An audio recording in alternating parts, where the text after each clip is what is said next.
హల్లెలూయా. ఇది నా వాక్యము.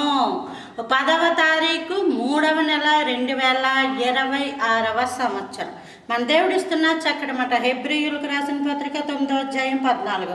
నిత్యుడగు ఆత్మ ద్వారా తన్ను తాను దేవునికి నిర్దోషినిగా అర్పించుకొనిన క్రీస్తు యొక్క రక్తము నిర్జీవ క్రియలను విడిచి జీవము గల దేవుని సేవించుటకు మీ మనస్సాక్షిని ఎంతో శుద్ధునిగా చేయను.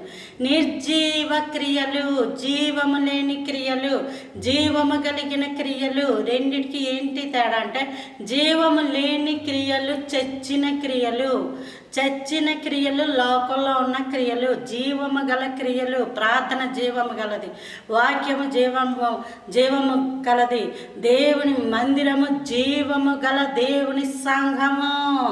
వాక్యాలు, ప్రార్థన, స్థుతులు ఇవన్నీ కూడా జీవము కలిగినవి.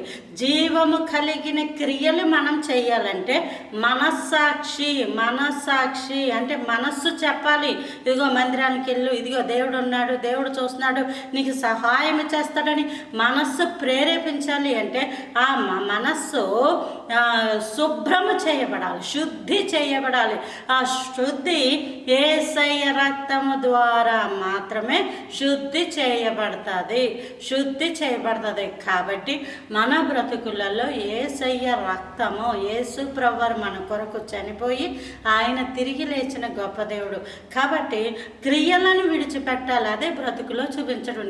నిర్జీవము చచ్చిన క్రియలను విడిచిపెట్టి జీవము గల దేవుని క్రియలను చేయుటకు మనందరికీ దేవుడు కృప చూపును గాక. Praise the Lord. ఆమేన్.